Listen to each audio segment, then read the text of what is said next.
کبھی سوچا ہے کہ ایک ایسی جگہ بھی ہو سکتی ہے جہاں صرف کوئی کام کرنا ہی نہیں بلکہ کچھ سوچنا بھی جرم بن جائے؟ یہی شمالی کوریا کی حقیقت ہے۔ یہاں حکومت کا کنٹرول اعمال سے کہیں آگے لوگوں کے ذہنوں تک پہنچتا ہے۔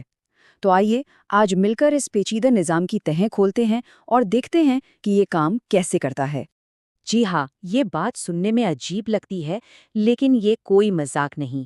شمالی کوریا میں حکومت کے خلاف کوئی سوچ رکھنا بھی اتنا ہی سنگین جرم مانا جا سکتا ہے جتنا کہ کوئی عمل کرنا۔ یہی وہ حقیقت ہے جو اس پورے کنٹرول کے نظام کو اتنا خوفناک بناتی ہے۔ تو سوال یہ ہے کہ آخر ایک ملک اس نہج پر پہنچا کیسے؟ ان ناقابل یقین قوانین کی جڑیں کہاں ہیں؟ اس کو سمجھنے کے لیے ہمیں تھوڑا سا ماضی میں جانا پڑے گا۔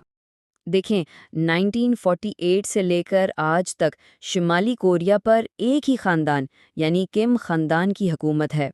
یہ سلسلہ کم il سنگ سے شروع ہوا، پھر ان کے بیٹے کم جونگ il کے پاس آیا اور اب ان کے پوتے کم جونگ ان کے ہاتھ میں ہے۔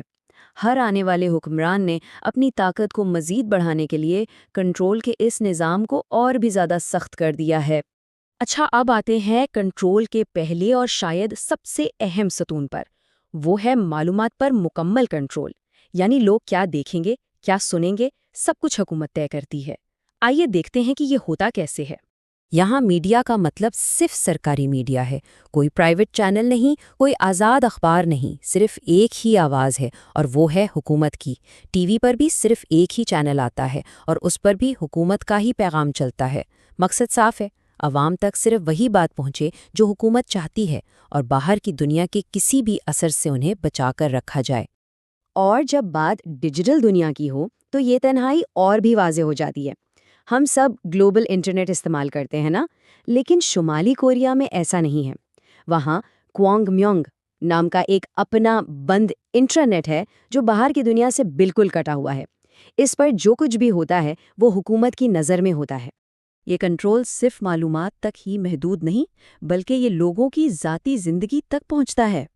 کپڑے کیسے پہننے ہیں، بال کیسے رکھنے ہیں، یہ بھی حکومت طے کرتی ہے۔ مثلا جینز پہننا منع ہے کیونکہ اسے مغربی ثقافت کی نشانی سمجھا جاتا ہے۔ مقصد ایک ہی ہے، انفرادیت کو ختم کر کے سب کو ایک جیسا بنانا۔ اچھا، معلومات اور حلیے پر کنٹرول تو ہو گیا، اب بات کرتے ہیں جسمانی پابندیوں کی، یعنی لوگوں کے آنے جانے پر کس قسم کی سختیاں ہیں۔ یہاں کے شہریوں کے لیے ملک ایک بہت بڑی جیل کی طرح ہے۔ ایک شہر سے دوسرے شہر جانے کے لیے بھی سرکاری اجازت نامہ چاہیے، اور ملک سے باہر وہ تو تقریباً ناممکن ہے۔ یہ سہولت صرف چند گنے چنے سرکاری افسروں کو حاصل ہے، عام آدمی اس کا خواب بھی نہیں دیکھ سکتا۔ اور اب ہم بات کریں گے کنٹرول کی اس سطح کی جو سب سے زیادہ گہری اور بنیادی ہے۔ یہ وہ نظام ہے جو کسی بھی انسان کی پوری زندگی کا راستہ اس کی پیدائش سے بھی پہلے طے کر دیتا ہے۔ اس نظام کو کہتے ہیں سونگبن۔ یہ ایک طرح کا ذات پات کا نظام ہے، لیکن اس کی بنیاد مذہب یا نسل پر نہیں بلکہ خاندان کی حکومت سے وفاداری پر ہے۔ سونگبن ہی طے کرتا ہے کہ کسی کو زندگی میں کیا مواقع ملیں گے، وہ کہاں رہے گا اور کیا کام کرے گا۔ سونگبن لوگوں کو 3 حصوں میں تقسیم کرتا ہے: کور یعنی وفادار طبقہ، متزلزل یعنی جن پر بھروسہ نہیں کیا جا سکتا، اور مخالف یعنی دشمن طبقہ۔ کور طبقے کے لوگ جو پرانے انقلابیوں کی اولاد ہیں انہیں بہترین سہولیات ملتی ہیں، جبکہ مخالف طبقے کے لوگوں کو، جن کا تعلق کبھی جنوبی کوریا سے تھا، غدار مانا جاتا ہے اور ان کی زندگی جبری مشقت اور مشکلات میں گزرتی ہے۔ اور اس نظام کی سب سے خوفناک بات یہ ہے کہ اس سے فرار کا کوئی راستہ نہیں۔ جو سونگبن طبقہ پیدائش کے وقت مل گیا وہ زندگی بھر ساتھ رہتا ہے، کوئی بھی اپنی محنت یا وفاداری سے اسے بدل نہیں سکتا۔ تو پھر کیا ہوتا ہے اگر کوئی اس نظام کے خلاف آواز اٹھانے کی ہمت کرے؟